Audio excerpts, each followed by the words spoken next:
Welcome, everybody, to the workshop today. My name is Steve Williams from Thermo Fisher Scientific.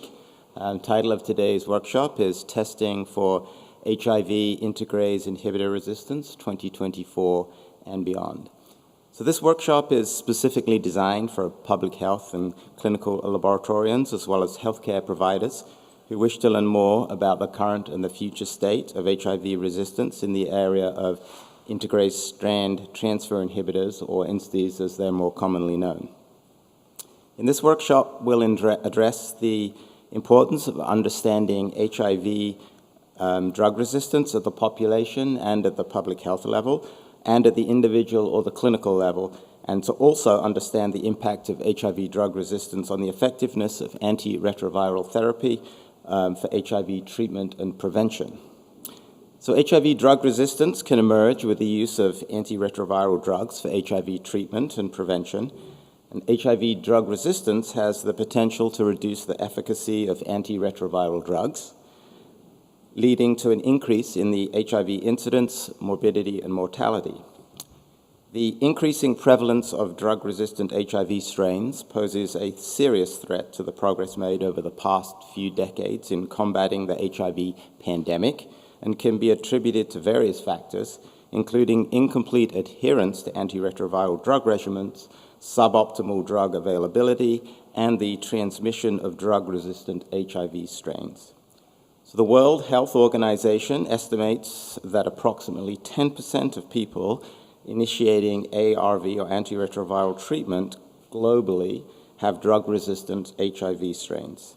And to combat this issue, the WHO recommends HIV drug resistance monitoring and surveillance as an integral part of comprehensive antiretroviral therapy and pre-exposure prophylaxis PrEP programs.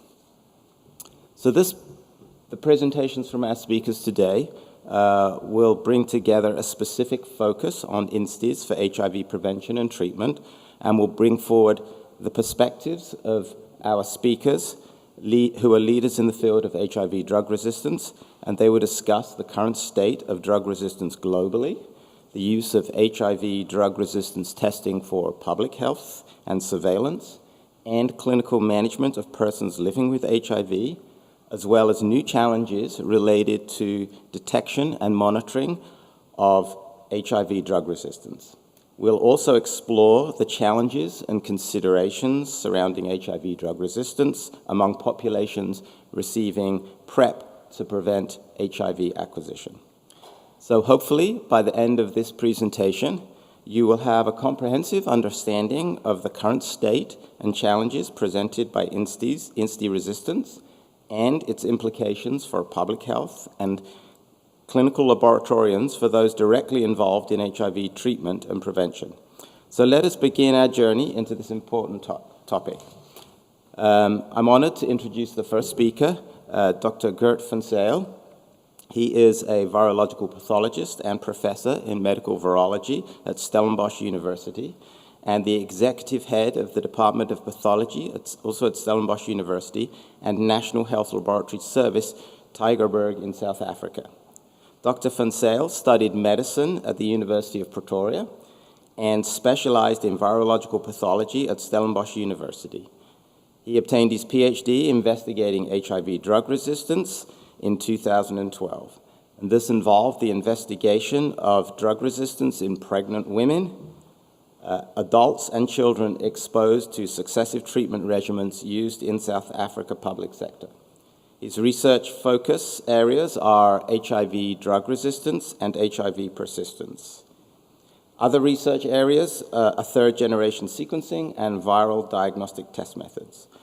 Much of his research relates to diagnostic service delivery in resource-limited settings, which often require novel solutions. So welcome, Dr. van Zyl.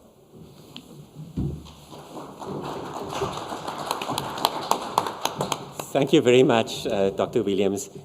It's a privilege to be here.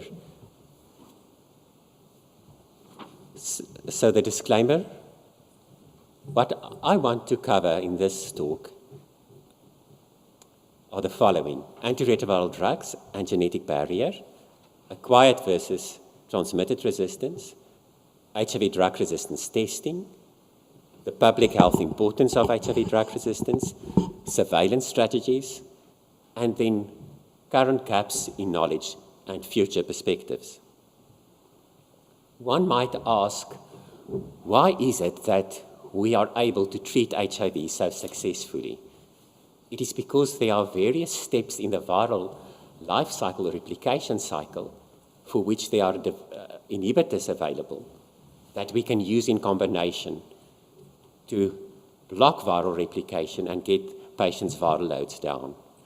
The first step in replication that one can target is entry, but there are few entry inhibitors used in current therapy.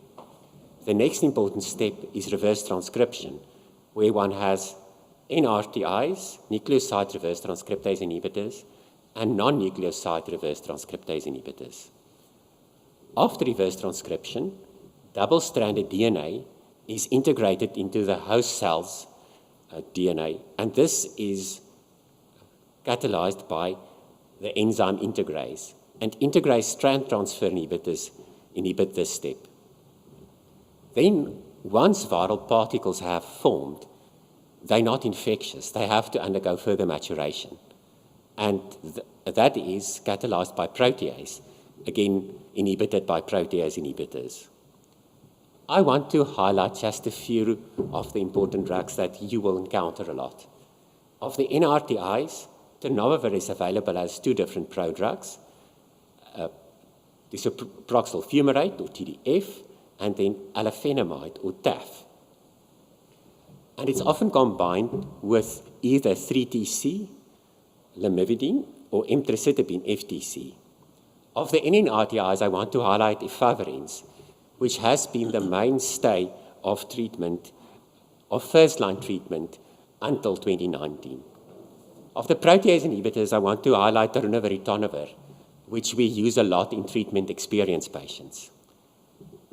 If one looks at the INSTIs, then there has been a transition to second-generation INSTIs, where dolutegravir is used in many countries in the world now as the mainstay of first-line therapy, and bictegravir and cabotegravir are also used. Cabotegravir is available as a long-acting drug, which is injectable, used for prevention and treatment. So what is acquired drug resistance and what is transmitted resistance? Acquired resistance emerges in a patient on therapy due to the evolution of the drug in the presence of drug pressure, whereas transmitted resistance is when somebody is infected with a resistant variant transmitted from another patient. Detecting transmitted resistance is often impractical because one has to test very soon after infection. The alternative, which is more pragmatic, is to test patients when they start therapy, and this is called pre-treatment drug resistance. So why is it difficult to detect transmitted resistance? Even if a patient is infected with one variant, which is often the case, and that variant has resistance, once this variant starts to evolve and revert to wild type, these wild type viruses often replicate a lot better than the original resistant variant and could displace it in the population. So if you test too late, you may not be able to detect transmitted resistance. Variants with low fitness are also unlikely to be transmitted from one generation to another. However, there are certain mutations which do not result in a huge fitness price, and these variants can be transmitted from one patient to another through successive generations and thereby spread resistance rapidly. A very important concept for us when we consider drugs is the concept of genetic barrier. That basically tells us how difficult it is for drug resistance to evolve. A drug like darunavir requires multiple mutations before you have a high level of resistance. And these mutations often also come at a fitness price to the virus.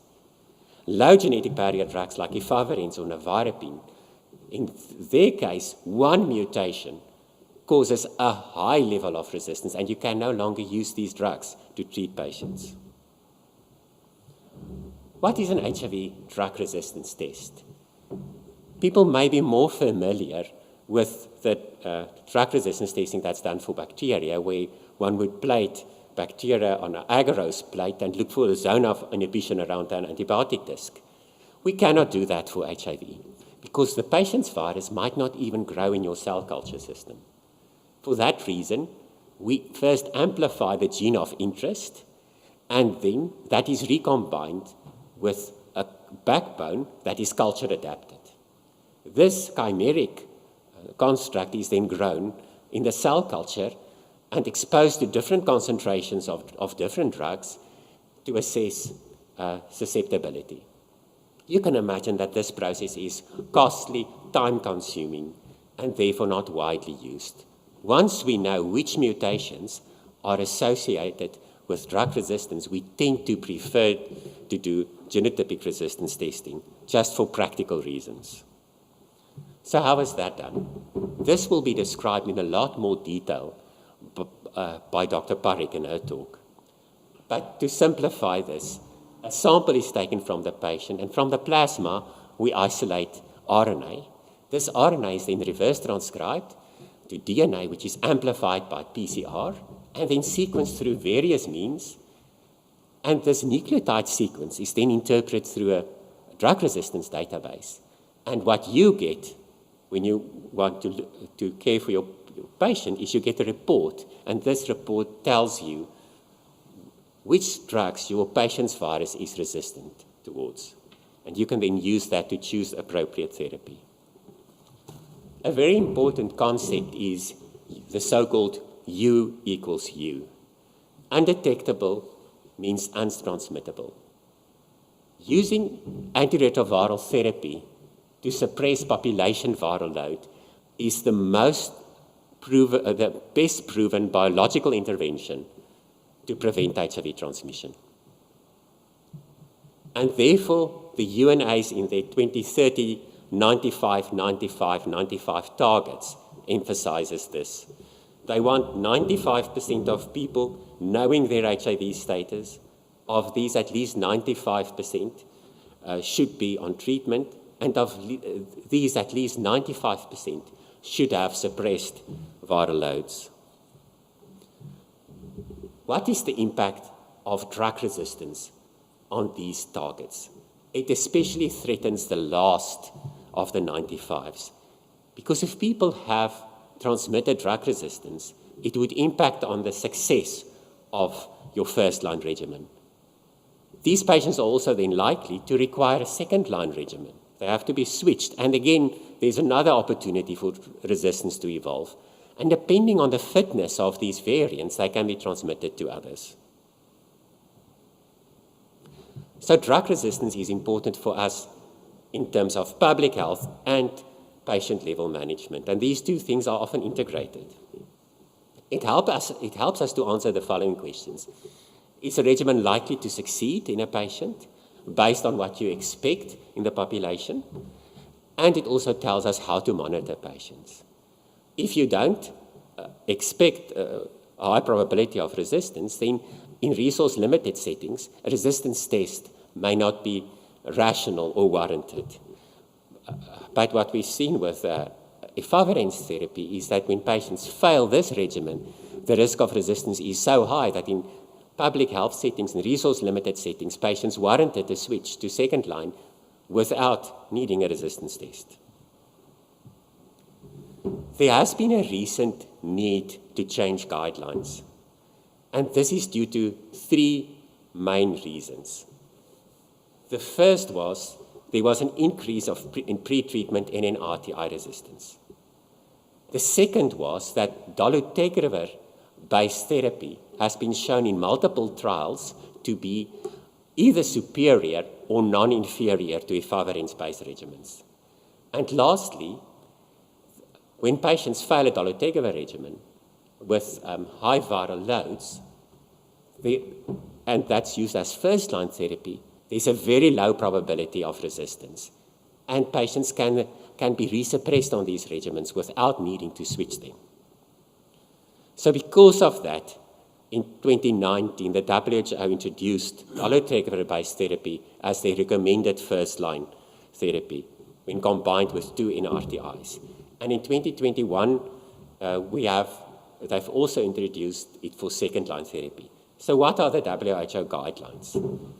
Dolutegravir in combination with 2 NRTIs is the preferred first-line ART and the preferred second-line ART after NRTI regimen failure.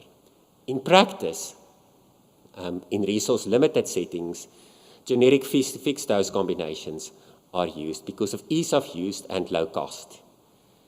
Tenofovir combined with lamivudine and dolutegravir is referred to as TLD, and when it's used for first-line therapy, we call it TLD1. When it's used in treatment-experienced patients, we call it TLD2. This resulted in second-generation INSTIs, especially dolutegravir including therapies, predominating worldwide in therapy. Not only the treatment landscape has changed, but also the pre-exposure prophylaxis landscape. Injectable cabotegravir has been shown to be superior to oral pre-exposure prophylaxis. Breakthrough infections are rare, but when they do occur, there's a high risk of resistance. We don't know what the risk factors for these breakthroughs are, but it's important for us to diagnose these cases early and to exclude patients who might be an acute infection from starting PrEP. And to do that would require viral load testing to detect early acute infections. One challenge with CAB-LA is when patients are stopped on these drugs because of their very long half-life. For months after that, there could be significant levels of these drugs present in their blood and tissues. And should they then become infected, there's a high risk of resistance. So we need an approach to manage these patients. There's also more data needed on transgender individuals and what the dosage should be in these patients. The WHO recommends several ways to do surveillance for drug resistance. They recommend nationally representative laboratory-based studies, clinic-based studies, and sentinel laboratory studies where the same lab is used sequentially to look at trends. And they also recommend surveillance in PrEP breakthrough cases. Priority groups are newly diagnosed adults, newly diagnosed infants, and in treatment experience and adults and children with virological failure, and also PrEP users.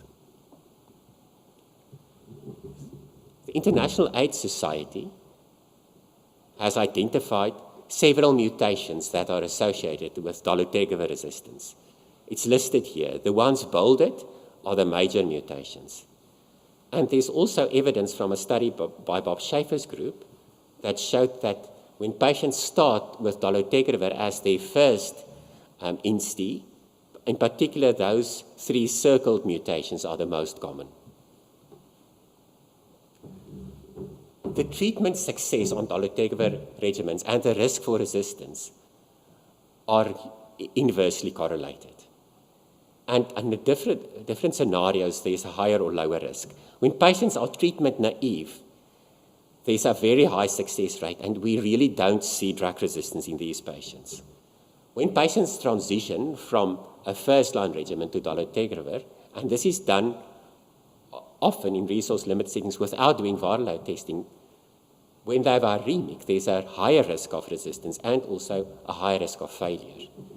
Treatment-experienced patients with proven virologic failure would transition from an efavirenz regimen to second-line, still have a high treatment success rate, but now that the risk of drug resistance when they have virologic failure becomes high, or relatively high. Integrase experienced patients, when they transition to dolutegravir, there's a high risk of failure and of drug resistance. There are different ways to study acquired HIV drug resistance. Randomized controlled trials are beneficial because allocation is unbiased. But what are the problems with randomized trials? They have strict inclusion criteria, so patients with advanced disease would be excluded. And because it's costly, follow-up is also often limited. So what do we then need? We need population-based studies to look at longer-term outcomes. And that would also provide us with information about patients with advanced disease. Laboratory-based studies also have their advantages and disadvantages. What are their advantages? They're low cost, and one can use them to study longitudinal trends, but they have referral biases. But if one uses the same approach year after year, it's valuable because one could then see if there's an increase in your patient population. So to summarize, what do we know about dolutegravir-acquired resistance? Prevalence is very low when patients start on a combination of dolutegravir-2 in RTIs and are treatment naive. When they are treatment experienced, such as patients previously using adherence and switching to this regimen, less than 2% will develop resistance. But when they have virologic failure, about 20% will have drug resistance. With reference to pre-therapy resistance, what do we know? Large studies have been done, and there are also systematic reviews. And there's no evidence that there's an increase in transmitted dolutegravir integrase resistance and also affecting dolutegravir. So what are the future directions? What do we need to know? We still don't have a good grip on what pattern of adherence is associated with dolutegravir resistance. We also don't know what are the high-risk subgroups. We don't know what the population impact of CAP-LA would be for prevention. And longer term, we need to keep on looking because we don't know what the trends of transmitted resistance would be in future. And the question can be asked, how durable is it to use integrase transfer inhibitors in first-line therapy, second-line therapy, and for PrEP, for prevention? So I want to conclude with the following question. Is INSTI first-line therapy currently threatened? There's no evidence that it is, but there are multiple unknowns. For many of the mutations that we see emerging, we don't know how transmissible they are. We don't know how future changes in drug regimen use would impact this. And we don't know what will happen with a widespread use of CAP-LA for prevention. The important thing is to realize that INSTIs are programmatically very valuable. We cannot afford to lose them. So although there's a short-term, low risk of losing them, we should be prudent and should continue with surveillance. Thank you.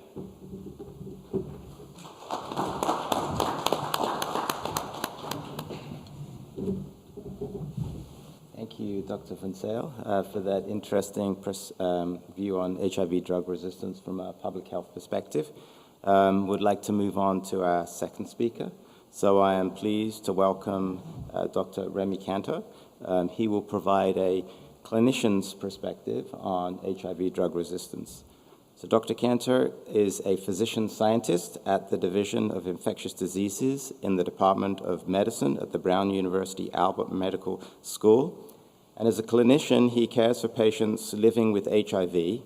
And as a researcher, he directs the Drug Resistance Laboratory at the Providence Boston Center for AIDS Research and co-directs the CFAR Basic Science Core. He is the past chair of an NIH AIDS study section and a member of the Department of Health and Human Services Guidelines panel for HIV treatment in adults and adolescents, and deputy editor at the Journal of International AIDS Society. His clinical and basic science research focuses on HIV drug resistance, treatment monitoring, and transmission through networks in diverse global populations and settings. He has multiple collaborations with clinicians, molecular, computational, and evolutionary biologists, statisticians, engineers, and behavioral scientists at Brown University, both nationally and internationally. His interests are multidisciplinary and include basic science, translational, clinical, and bioinformatics research, and he is the author of over more than 300 publications. So welcome, Dr. Kantor.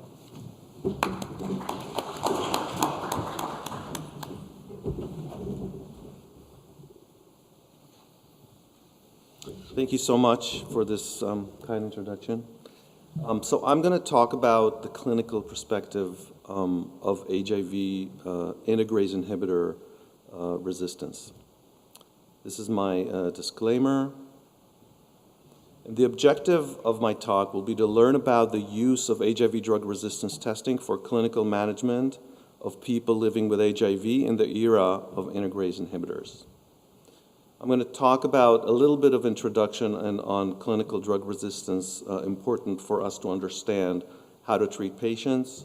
We'll talk about the current landscape of drug resistance and its impact, and how they are incorporated into the guidelines and the clinical implications of that landscape and how it's integrated into routine clinical care. We'll describe a case study to see how this is implemented and talk about gaps and future directions, and conclude with some key takeaways. So here's a disease treatment resistance timeline for someone who is living with HIV. So at some point, someone is infected. We usually don't really know when that is. Then at some point after that, they're diagnosed. And at some point after that, they'll start what we call first-line therapy. And then if they take it throughout their life and they're adherent and everything is great, that might be the only treatment they take. But sometimes things happen and they'll fail their first-line therapy and will have to go to second-line therapy, and so on and so forth. They might fail their second line, or they might continue it, and then they might need to go to third line, and so on and so forth. So before we start treatment, and we heard in the prior talk, someone might already have resistance that they got from the person that they got the HIV from. We call that transmitted resistance. And the resistance that develops while they are on therapy is called acquired resistance, and we can talk about first-line resistance, second-line resistance, and so on and so forth. The general concept, without getting into too many numbers, is that few mutations are transmitted, few mutations are developed at first-line therapy failure, although that asterisk says that if you fail for long enough and you allow mutations to develop, they will develop, so it can be accumulating. And then in more advanced treatments, more mutations will develop, and that might impact the regimens that we can give our patients. If we talk about mutations for a second, this is a schematic showing an enzyme with an active site in the middle, and that's where usually the drug target is and where the drug will work. And the mutations that develop are related to this. So there's a class of mutations that we'll call major mutations, and you saw a list of some of them. And those are mutations that are usually close to the active site or around the active site, and their impact is the highest. And then there are mutations that are more minor, more farther away from the active site, and they might either compensate for the major mutations or add some additional resistance. And this concept is true for all the drug targets that we have today. I'm showing them on the left, including integrase, and I'm showing you some of the integrase mutations that you saw on the prior list and how they are located in terms of the closeness to the drug target active site. Another important concept is the barrier to resistance that we have to think about when we're treating patients. So on the x-axis, you could see the number of mutations. On the y-axis is their implication on viral replication. And basically, there's a group of drugs that will have a low barrier to resistance, meaning that you need a low number of mutations in order to have a resistance impact with a very low implication on their viral replication. And there'll be a group of drugs that still require a low number of mutations but might have a better impact on the viral replication. And then you'll have the best drugs from our perspective, which is you require a lot of mutations to create a high impact resistance, and they are very impactful. So if we try to think about the drug classes that we have today, and this again is part of the thinking when we're designing regimens. The NRTIs, the oldest drug that we have, are usually thought to be on the lower left of this graph. The NNRTIs and the first generation integrase inhibitors that I'm showing on the left, raltegravir and elvitegravir, are thought to have low barrier to resistance, but these mutations might be a little bit more impactful. And then the best drugs with the highest barrier to resistance are the second generation integrase inhibitors that I'm showing here on the right, dolutegravir and bictegravir. Cabotegravir is with an asterisk because I would say we still are learning about the drug resistance barrier of this drug, and also the protease inhibitors that are thought to have a high barrier to resistance, and it's really hard to develop resistance to them. So another concept important is the regimens that are available to us, and then what I call the dogmas of how we treat patients. And I'm showing the timeline on the left, and here's along the timeline the different dogmas that we had. We started from the early days where we would give either one drug or two drugs, what we'd had available then. We went to the mid-90s where the cocktail came to be, or the highly active antiretroviral therapy, with giving 3 drugs from more than one class to treat HIV. Then we had a single tablet regimen, which is a big deal for people who are taking multiple drugs for the rest of their lives. And we had non-single tablet regimens, but less pills taken for people who have more advanced disease or complex resistance. And then more recently, we're going back in time, and we're treating people with 2 drugs, and now with long-acting therapy drugs, and that's because our drugs are getting much better. Part of them is the integrase inhibitors that we're talking about today. This last couple of years where we have these change of dogmas are a big deal for people who are living with HIV and for people who are treating them. If we talk about the timeline related to integrase inhibitors that I'm showing on the right, this is the first generation integrase inhibitors, and then green are the second generation integrase inhibitors. You can see that they're more recently incorporated into our lives, but they are incorporated throughout these new treatment dogmas. So basically today when we're treating patients, integrase inhibitors are all over, and we have to think about all these concepts that we're discussing here and when we're treating regimens. If we talk about the current landscape of resistance, thinking about these dogmas, whether it's transmitted resistance on the first line or all the rest, which is acquired resistance, and then again, conceptually, transmitted resistance is pretty high. We could see places where it goes up to 25% of people who have acquired new HIV who already have transmitted resistance. The early days showed us that a very large proportion of people who are treated with these 1 or 2 drugs that were older with lower barrier to resistance, like we saw in the other graph, the resistance to them would develop quickly and in very high proportions. But when we start going down with time and we inserting the cocktail, the single tablet regimens, the 2 drugs, the long-acting therapy, all with integrase inhibitors highlighted in yellow here, we can see that the arrows narrow. So the resistance develops pretty rarely. A little bit more when we talk about more advanced people, but in general, these drugs with these high barrier, these regimens with high barrier drugs will develop less resistance than what we were used to earlier. So if we think about the current landscape of drug resistance or the trends, again, this is time on the x-axis and drug resistance on the y-axis. If we look, since we started doing drug resistance testing in the early 90s or late 80s, any acquired resistance is going down from around 70 to 80% to around 40 to 50%. And if we break this acquired resistance down to which medications kind of drive it, we could look at the NRTIs, which is a line that's kind of parallel to the any-acquired resistance that is still there, but going down with maybe a little bit lower shape. The NNRTIs drive this a lot because this used to be a very highly used class, and resistance to it developed pretty quickly, but it is coming down because we're using them less. Integrase inhibitors, you see that they started later because this, again, like we discussed, is a more recent class. They're lower, but they're stable throughout the years that we have seen them. And then PIs started higher, medications got better, and they're lower because they're also used less because NCR used much more. And then transmitted resistance is actually going higher throughout the years, mostly again driven by NNRTIs like we've been discussing. And what happens in the most recent years, I think, still needs to be determined. What is the impact of all this resistance? Well, the thought is that drug resistance leads to failure.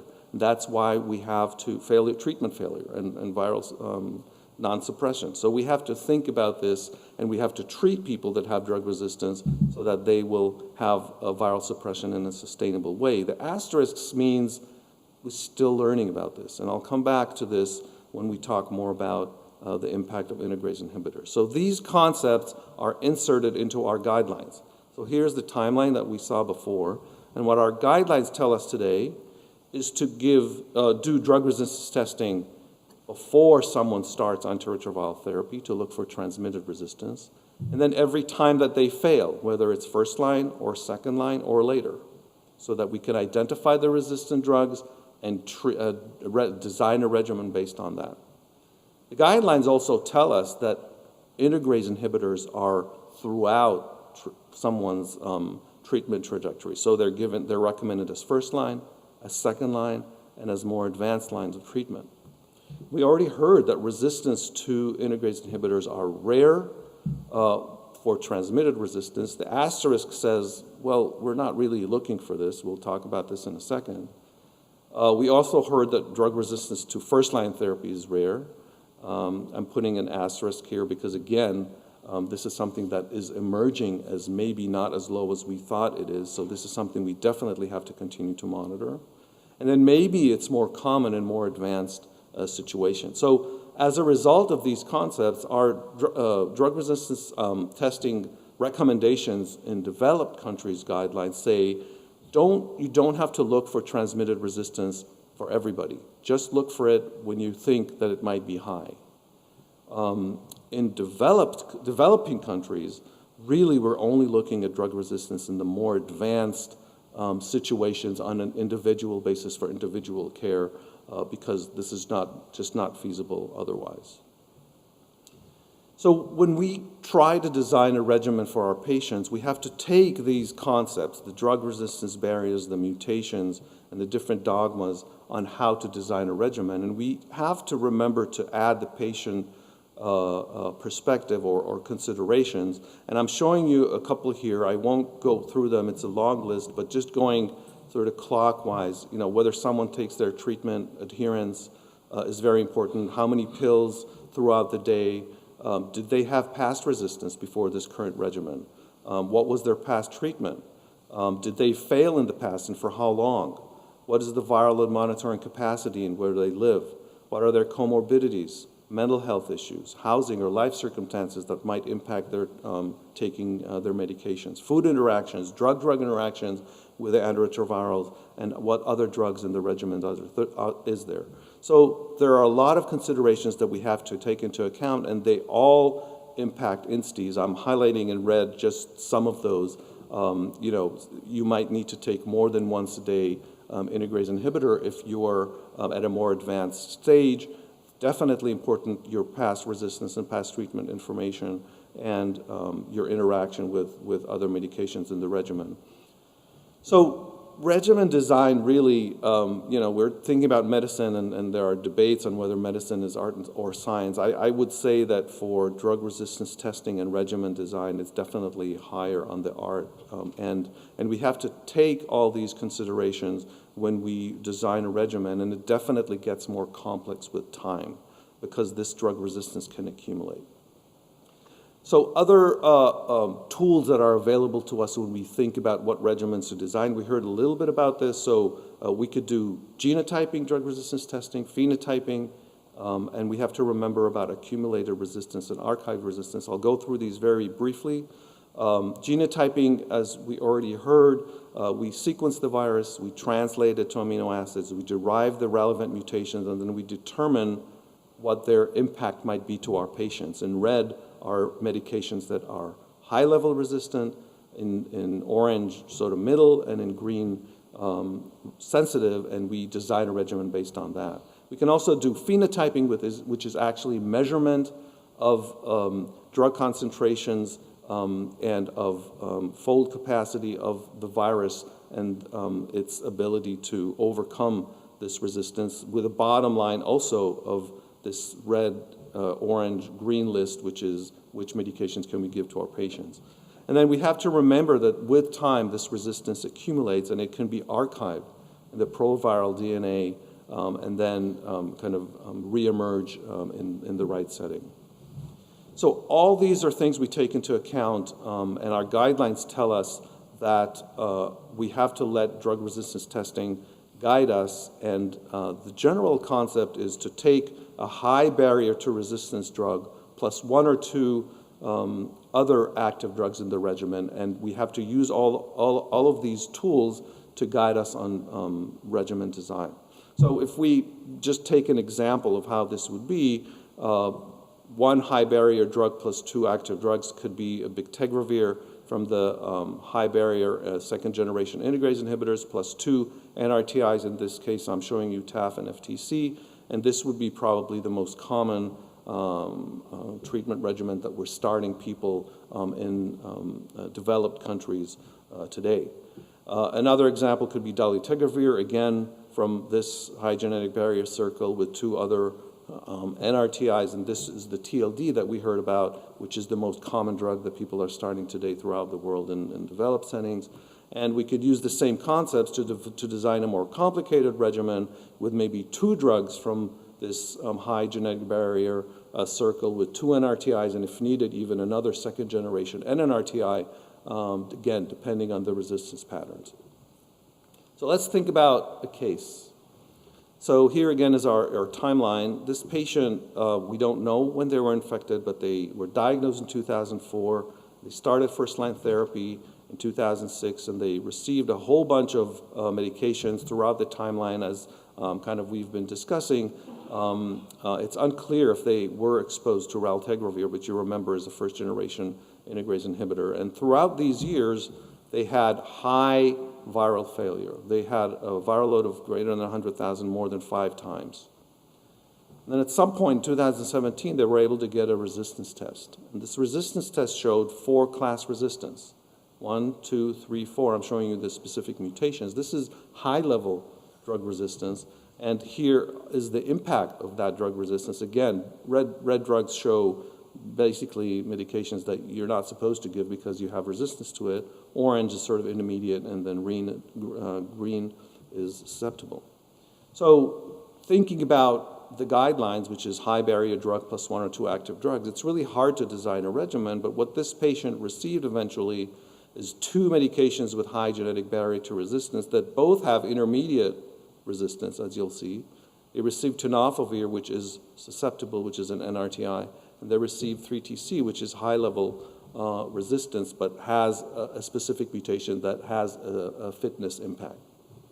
And with this treatment, the patient became undetectable. So really the question is, well, what does dolutegravir resistance mean if we know that it has intermediate resistance?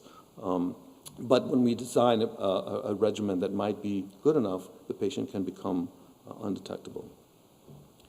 So let's talk a little bit about existing gaps in the field. I think one which I kind of alluded to is, the newer the drug on the x-axis, the less we know about it.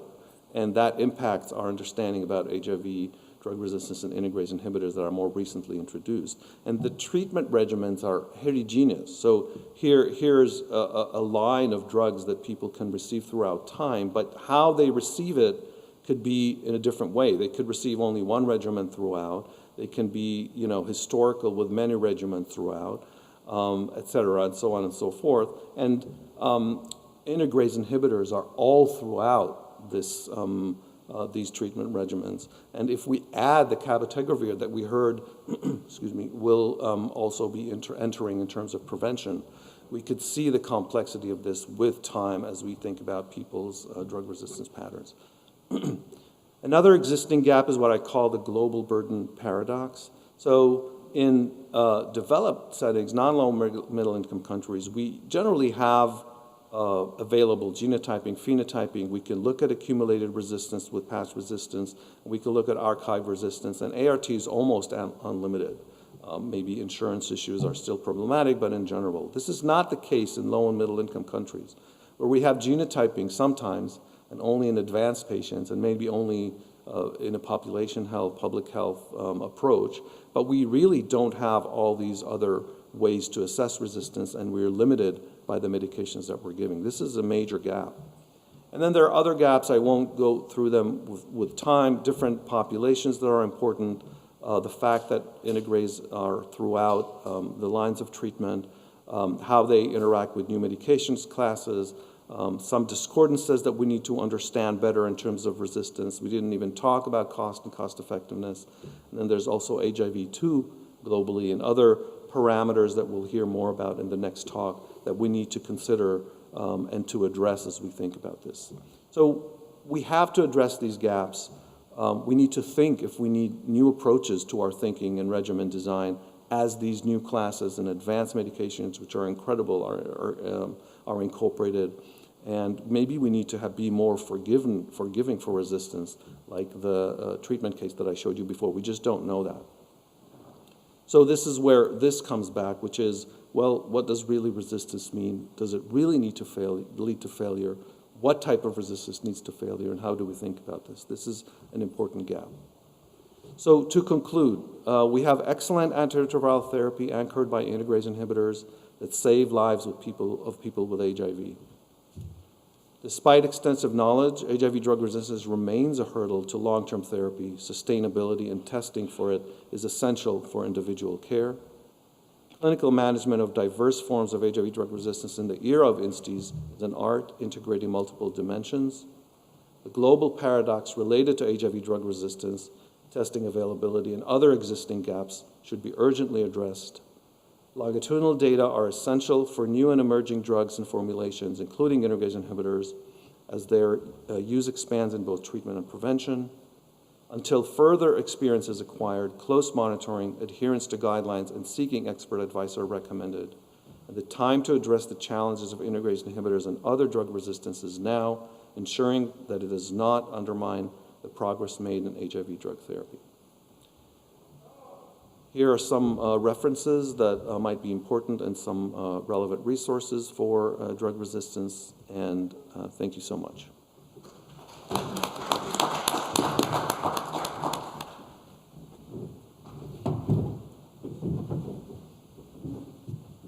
Thank you, Dr. Kantor, for walking us through some of the important considerations in treating people infected with HIV. Our final speaker for today will be Dr. Urvi Parikh. She will focus on the laboratory perspectives of HIV drug resistance testing. Dr. Parikh is an associate professor of medicine at the University of Pittsburgh Department of Medicine, Division of Infectious Diseases. Her research focuses on examining the risk of HIV-1 drug resistance with the use of antiretrovirals for HIV prevention. She co-leads the ACTION and SeroPrep studies investigating causes of HIV acquisition in individuals using PrEP, and she is the Associate Director of the AIDS Clinical Trial Group, ACTG, at the University of Pittsburgh Virology Specialty Lab, and is the HIV drug resistance technical lead of the USAID PEPFAR Maximizing Options to Advanced Informed Choice for HIV Prevention, or MOSAIC, project.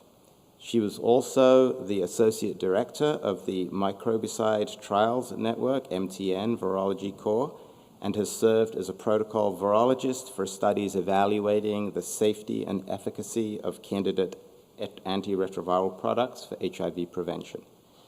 The laboratory conducts sensitive assays to diagnose genotype and phenotype HIV-1 and conducts preclinical research towards the development of new agents for HIV prevention. Welcome, Dr. Parikh.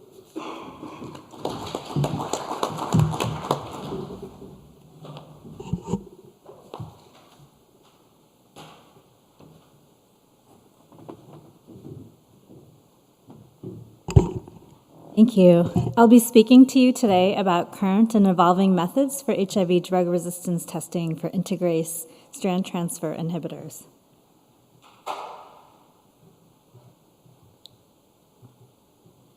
So here's my, is it advancing?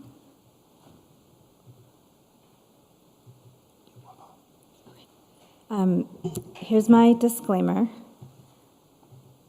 The learning objective for today will be to get updated on current and evolving methods for HIV drug resistance testing and the laboratory challenges posed by the integrase strand transfer inhibitor class of HIV inhibitors.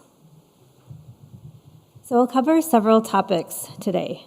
One is to give you an overview of the current landscape of HIV drug resistance testing methods and their specific uses.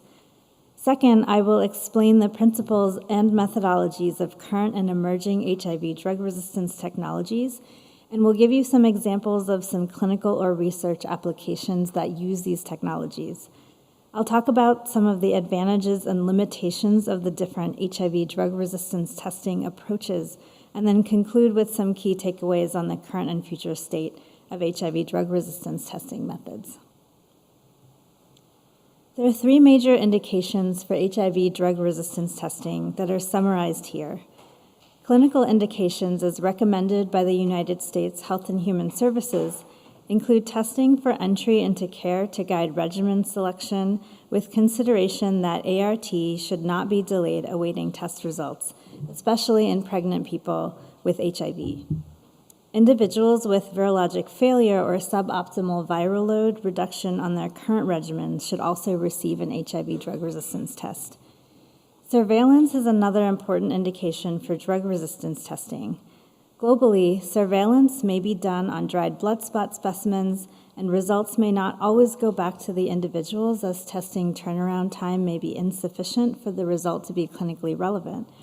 Two types of HIV drug resistance surveillance recommended by the World Health Organization include surveillance for acquired drug resistance or resistance that develops after treatment, and pre-treatment drug resistance, which is resistance that includes transmitted resistance from a partner. Surveillance has been routinely done for reverse transcriptase inhibitors, NRTIs, and NNRTIs, and is currently expanding for INSTIs.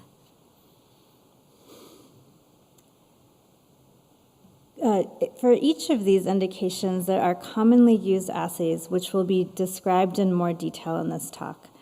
For clinical management and population surveillance, typically bulk or Sanger sequencing is the most commonly used assay type.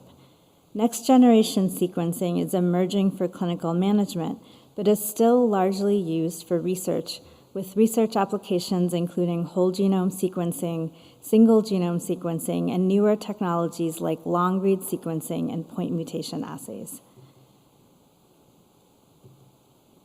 This slide illustrates the overall principle of all HIV gene sequencing.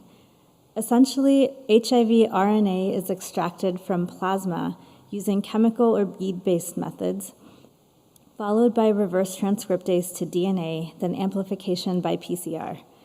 The amplification step can be tailored to gene regions of interest. Typically, a minimum of 200 copies of RNA per milliliter of plasma is needed to have sufficient template for amplification, but some research applications can go lower. The amplification products are purified and sequenced using various methods. So I'll start with the oldest technology, which is the bulk or Sanger sequencing. It's still the most common method used for genotyping clinically. This type of sequencing uses primers that cover specific regions in HIV, focusing on the three regions that correspond to the drug classes most frequently used for antiretroviral therapy, including protease, reverse transcriptase, and integrase. Sanger sequencing follows a typical workflow as described earlier. So here, individual forward and reverse sequencing primers are needed to cover the gene regions of interest, with protease RT usually done as one assay and integrase done as separate assays, as shown by the gels from our lab here. The end result is an electropherogram, which depicts each base as a separate color, which can be manually read or analyzed using software. The process can be labor-intensive due to the many manual steps, and the mutation threshold detection is typically 20% frequency. However, there are well-established external quality assurance programs and clinically approved kits making this method still widely used for clinical sequencing. So illustrated here is a recent application of Sanger sequencing, which we presented at a conference earlier this year. Sanger sequencing is an established method in many settings because of equipment infrastructure that's already in existence, and this can allow secondary analysis using data from routine care. So in this case, remnant samples from Western Kenya were sequenced to compare the frequency of INSTI resistance in individuals who started dolutegravir-based first-line antiretroviral therapy or switched to dolutegravir to use as second or third-line antiretroviral therapy. The main findings of this study are shown in the last row. So of 12 individuals who were on first-line dolutegravir-based ART with a successful sequence, only 1 of 12 individuals, or 8%, had INSTI resistance. By contrast, of 31 individuals on second or third-line dolutegravir-based ART, 7 or 23% had INSTI resistance. This difference was significant and indicated that the risk of developing dolutegravir drug resistance mutations may be higher in those with a background of pre-existing mutations. And in this case, using Sanger was an effective tool to do this kind of analysis. One of the challenges of Sanger is that individual bidirectional sequencing primers must be used, one forward and reverse for each gene region, and are individually read and analyzed. So for example, 6 individual sequencing reactions are needed to cover the integrase gene. This can make the process and analysis labor-intensive. So newer technology of next-generation sequencing, or NGS, can increase throughput and sensitivity through massively paralleled reading that are simultaneously sequenced. This allows barcoding and pooling of samples to generate data more efficiently. The workflow of NGS, or next-generation sequencing, is depicted here in this figure on the left. So the first step is that the PCR-amplified sample is processed into short fragments and ligated to adapters to form a library. The adapters have a unique sequence that serves as a molecular index, or barcode, which allows multiple samples to be mixed and sequenced at the same time. Then the library is attached to a solid surface like a flow cell, and each template is PCR amplified on the flow cell to ensure optimal signal for the instrument. Then third, sequencing by synthesis allows all samples to be read simultaneously as the instrument used detects the newly incorporated bases. And finally, the collected data processes fluorescent signal into base calls, which is assembled into sequencing reads and assessed for quality. Samples are demultiplexed according to their index or barcode, and each set of reads are aligned to a reference sequence to identify resistance mutations. So this type of technology is higher throughput.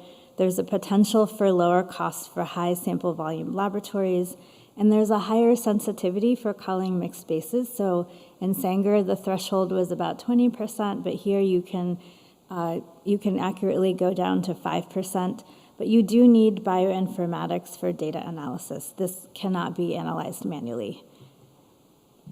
An additional research application for NGS is the use of unique molecular identifiers, or UMIs, to increase sensitivity and accuracy of mutation detection. So this is kind of a cool technology where you use these UMIs to allow bioinformatic correction of PCR and sequencing error. So here's an illustration of how UMIs work. Say you have a donor sample from an individual that has 3 mutations on different genomes, each at 33% frequency. In routine NGS, due to inherent biases in PCR, say genomes with mutation 1 amplify most efficiently, while genomes with mutation 2 amplify least efficiently. So this would result in mutation frequency calling of 60% mutation 1, 10% mutation 2, and 30% mutation 3. So if you instead take this 10-mer unique molecular identifier and barcode it at the reverse transcriptase step, it would tag each cDNA molecule and result in individual RNA, resulting from each individual RNA template. So following amplification and sequencing, templates with the same UMI can be bioinformatically collapsed to yield accurate quantitation of the number of starting genomes. And this gives you an accurate quantitation of HIV drug resistance mutations.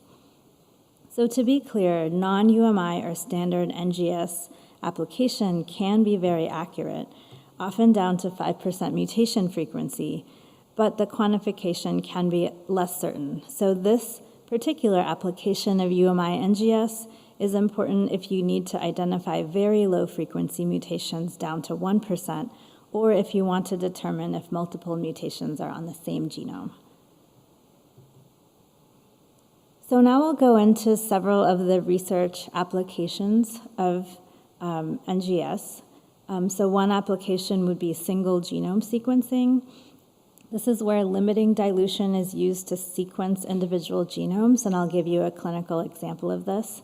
A second application would be whole genome sequencing, where the entire HIV genome is sequenced, and this typically uses NGS.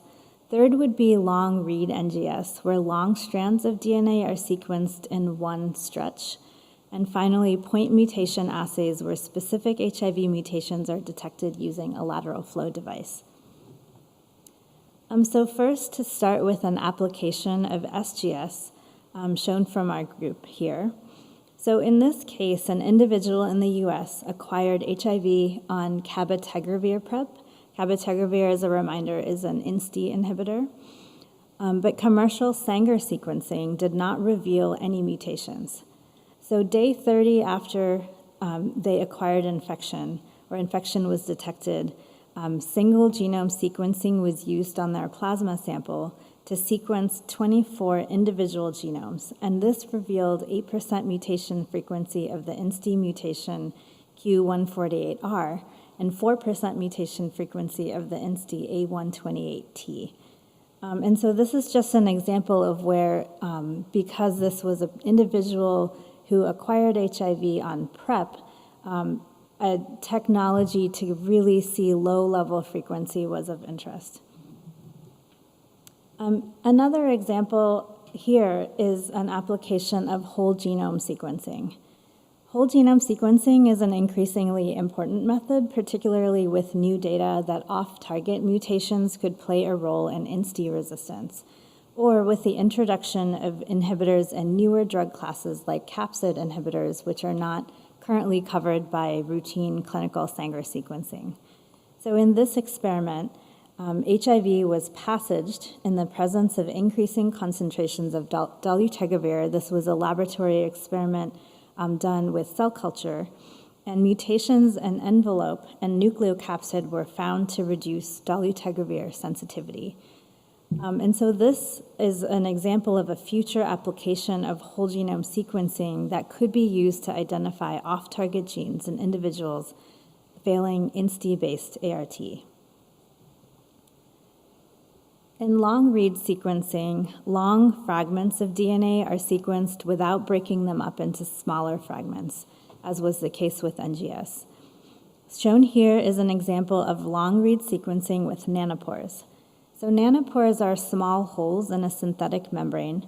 The double-stranded DNA is enzymatically unzipped, then passed through the nanopore with an electrical current. Each base modifies the current differently, which can be read and translated into the order of bases. This has worked very well for SARS-CoV-2, but has some challenges for HIV due to homopolymeric regions that can cause some accuracy issues, although many groups are working on solutions to this.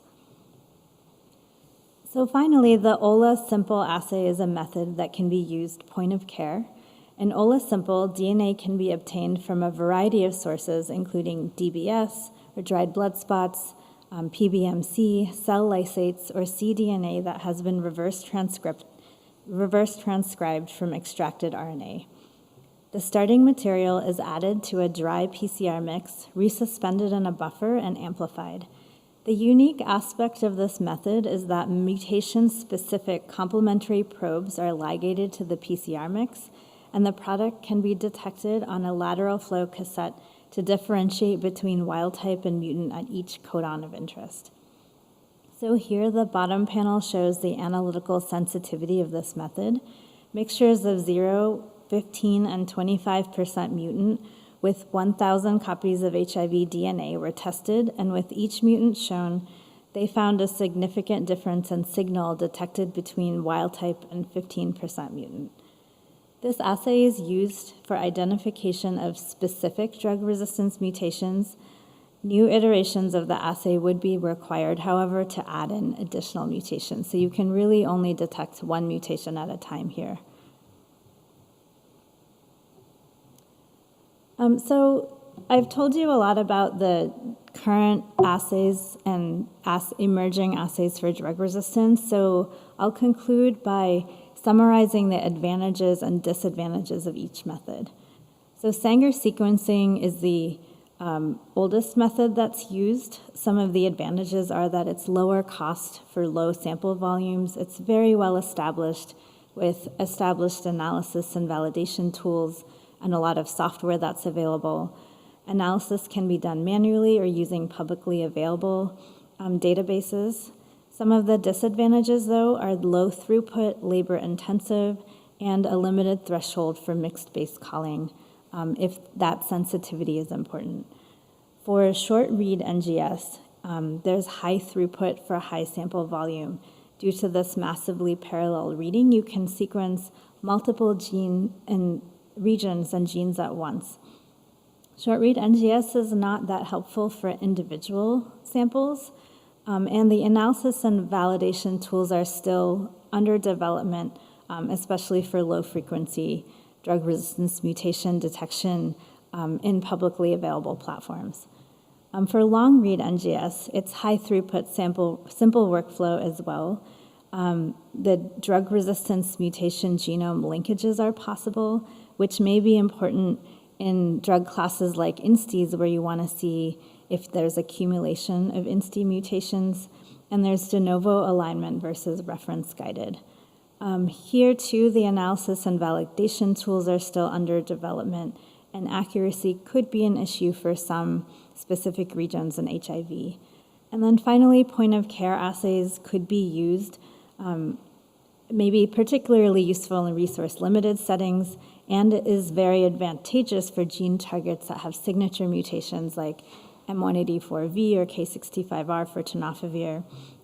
However, you do need multiple assays to detect mutations, such as for different pathways for INSTI, and you can't evaluate mutation combinations.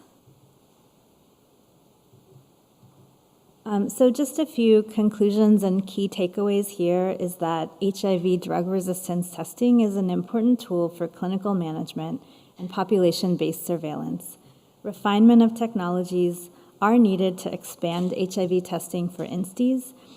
Some useful advances could be amplicon Sanger assays.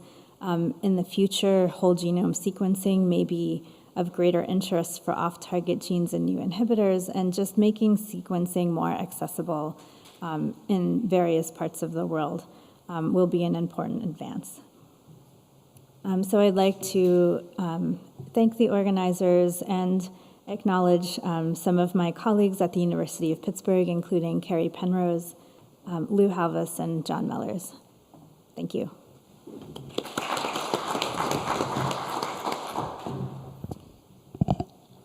Thank you, Dr. Parikh. We do have time for questions. If there are any questions from the audience, please step up to the microphone and ask the question.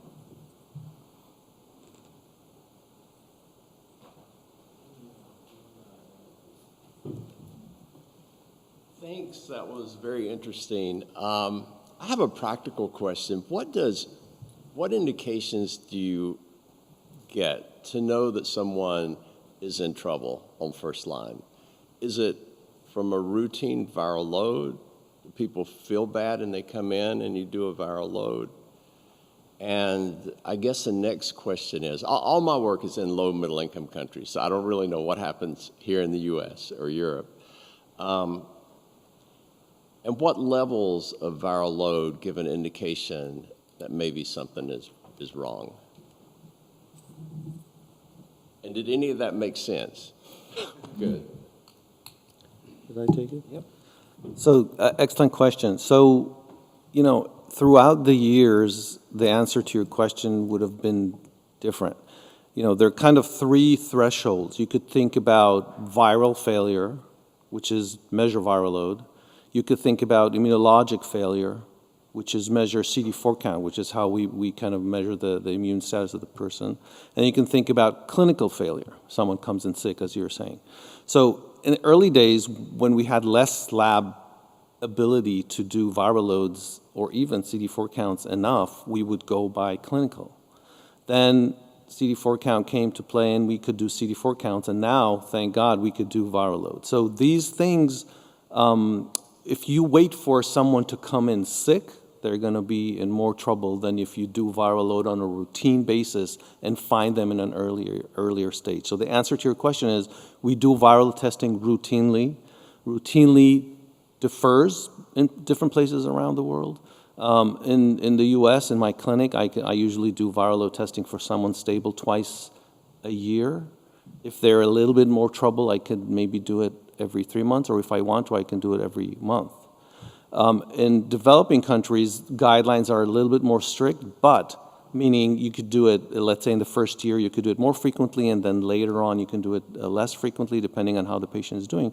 But in general, viral load testing availability has increased significantly throughout the world, which is wonderful, and we can identify someone earlier on. Does that make sense and answer your question? Yeah, so what is the level, though? What is failure for viral? Right. So that also differs in different places. I don't know if someone else wants to take that. Yeah, maybe I can add to that, and it's often quite complicated. So the initial threshold was based on what viral load threshold would be practical in terms of doing drug resistance testing. So that initially determined it. And I think resource-rich guidelines usually use 200 because below that there's a bit of noise. I mean, that's based, I think, was a CID article, and Rami can comment on that. But there's a lot more noise below it. But any viral load that's unsuppressed is a concern, but you may not immediately act on it. So you would follow up and do another one. Now, even in South Africa, our guidelines have become more complicated recently because there's a bit of absence of knowledge of what to do with dolutegravir because we don't expect a resistance initially when they start on it. But still, in general, to do drug resistance, we need a threshold of 1,000 copies. So 1,000 is a definite hard action point. But any detectable viral load is now considered in our context. Anything above 50 is a concern. So these patients need to be monitored more closely. But we would not act and do a resistance test or transition them to another regimen before they hit this level of 1,000. So that's just a practical thing. But the problem is we do see resistance below that threshold. So we need to learn from our current experience and refine it over time. Thanks.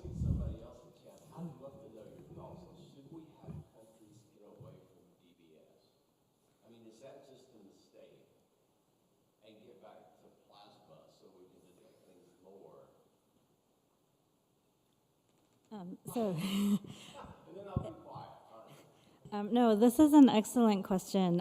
In some of the work that we do, we are trying to figure out how to transport blood from remote places to central labs. One of the issues is that in many countries, even that have resistance testing capacity, it's only really one main central lab in that country. And so DBS is still widely used because it's the most stable way to transport blood without dry ice. Once you spin blood into plasma, it really does need to be kept frozen in order to be able to detect HIV and do the resistance test. You lose sensitivity. So then you're trying to balance between, do I leave a sample at ambient temperatures and you lose that sensitivity because of degradation, or do I go with DBS, which maybe has a known threshold of sensitivity, which is going to be much higher than plasma. So it is an incredible challenge, and one that I think people are still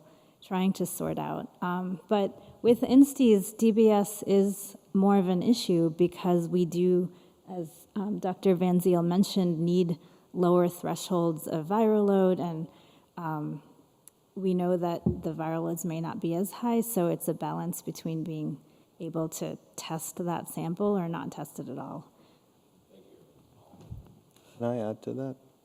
Yes? I'd flip your question. Rather than saying stop DBS, go plasma, I would say develop a better filter mechanism to do it more accurately and in lower thresholds. And this is probably, a right thing to go. And I think people are doing it, and there are newer devices that are filter-based but hold larger volumes than DBS hold, for example, which is one of the limitations that we can go kind of much lower. So I would say let's develop something better rather than going to something that's more challenging. Great, thanks. Any further questions from the audience? Yeah, if you could use the microphone, that would be great. Thank you.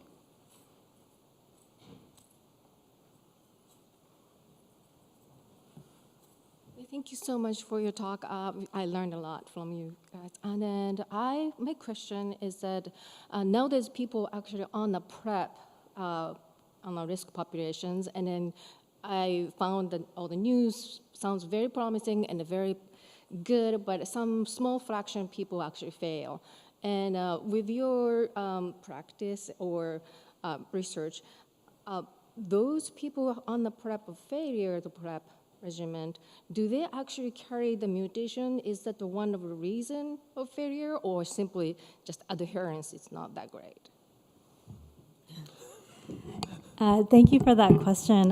That is also a big area of research that's ongoing, and I think the two reasons you cited are both important reasons. The most likely reason that someone would fail PrEP is adherence, that they didn't take it as prescribed or they had insufficient drug. Resistance is less of an issue as the reason for PrEP failure, but resistance can be an issue after acquiring HIV on PrEP, mostly through two pathways. One is if someone actually already had HIV and started PrEP because the diagnosis did not detect HIV before they started. That's the biggest risk of resistance with PrEP. Transmitted resistance is not as much of an issue, particularly now with the new INSTI inhibitors. The second reason would be if you did acquire HIV on PrEP and kept taking it without knowing you were infected, in time resistance could develop because the dosage of PrEP is insufficient to completely suppress HIV. Thanks. Just maybe following up on that, maybe one of the other panelists would like to take this question, but what are some of the methods by which we can look at drug adherence in patients? Maybe Dr. Van Ziel, you would like to address that? I think that is a very important and exciting question. The problem is adherence measures in general are not objective, and they are electronic ways like memory caps and smart pills that people can use, but generally they're not available in resource-limited settings. So one needs more pragmatic approaches to know if patients are adherent. Something that is really very sensitive but also very costly is when patients take tenofovir, and one can do the same for other drugs with long intercellular half-lives like 3TC. One can collect dried blood spots, and then you can assess the concentration of tenofovir, especially in the red cells that are in, because the drugs can survive for long, a few weeks in those cells. So that can give you a longer time window of adherence. But because it's based on LC-MS-MS, so it's liquid chromatography and mass spectrometry, tandem mass spectrometry, these assays are very expensive to test the dried blood spots. Alternatives are things like, we have colleagues, Monica Gandhi and others developed lateral flow assays that one could do on urine that could also detect tenofovir. But the challenge with that is it has a very short window. It just tells you about adherence in the last few days. So, and also, why would a patient now test this and not tell you that they haven't taken their tablets just before they came for their visit? So there's this desirability bias and what they call the white coat effect. So people might become more adherent just before they come. So it's really difficult to assess and monitor adherence. So, and there's lots of behavioral aspects to it. So it's a really difficult thing, but we don't currently have a good solution to something that's both sensitive, has a long window that it will tell you about adherence for a long period, and would also be affordable. So we're still looking for that. It's, if there's development in that field, it would be wonderful. Great. Any other questions from the audience? Maybe one question for the panelists is, it's mentioned that drug resistance testing differs quite significantly in developed countries versus low to middle income countries. Would anybody like to comment on what the hurdles are for implementing more routine HIV drug resistance testing in LMICs? Maybe Dr. Parikh, you'd like to take that? Sure. So we spoke of one of the challenges, which is really getting samples to their destinations in a form that preserves the sample integrity. I think some of the challenges is equipment availability, training, and really having laboratories that are that have the capacity to perform the testing and go through all of the steps needed. As you saw in some of the workflows, resistance testing can be complex workflows, so you need established laboratories that can have PCR clean rooms, PCR dirty rooms, the equipment. So once we, as countries, can establish these kind of laboratory infrastructure, that would really increase the possibility of resistance testing worldwide. Would you like to? Yeah, and I think the other thing is skill set. Lots of these things are complicated, so you need to train people. You need to have people with those skill sets available in places, and the setup costs can be very high, as Dr. Parikh said. One needs, and there are smaller alternatives, smaller instruments, lower setup costs that are more attractive thing. But then also you have the bioinformatic needs, especially if you want to do NGS. Some approaches generate so much data, you need lots of computing power. And again, you need a bioinformaticist then to analyze the data. So one needs simpler solutions on that end, on the interpretation side also. So there's a lot of development. We're also involved. We're planning a project to try and solve some of those, to come up with some solutions for that. But it's a huge challenge. Right, and just to add to, some of these newer technologies that may be more accessible are not yet cleared to be used clinically. So I think there's a long pathway to have a test actually used as a diagnostic for resistance, for example, or so that will take some time to bring the newer technologies out to the field, which is why I think Sanger sequencing continues to be the standard. And maybe one last question for the panel. We're obviously hearing very good news about the long-acting injectables in the PrEP setting. And then more recently, there's been other good news about different HIV drugs in different classes with some good success stories there. But maybe Dr. Kantor, you would just like to summarize briefly what's on the short-term horizon for HIV, the new HIV drugs. Yeah, sure. So I think, this is a race between the virus and us, basically, right? We develop a drug, the virus develops resistance. We develop a drug, the virus develops resistance. This is how it's always been. And I think that race continues, even though we now have this great drug class. that we're learning, well, actually, there might be more resistance than we think. So we have to continue to try to be ahead of this race. I would say this includes adding drugs to existing classes like we've been discussing, which is, we had first generation NNRTIs, we developed second generation. We had first generation INSTIs, there's now second generation INSTIs, et cetera. So we have to continue to develop drugs from existing classes. Then we have to develop new classes of drugs with new targets, and again, we mentioned some of those. And the third is that we have to develop new ways to get drugs to people.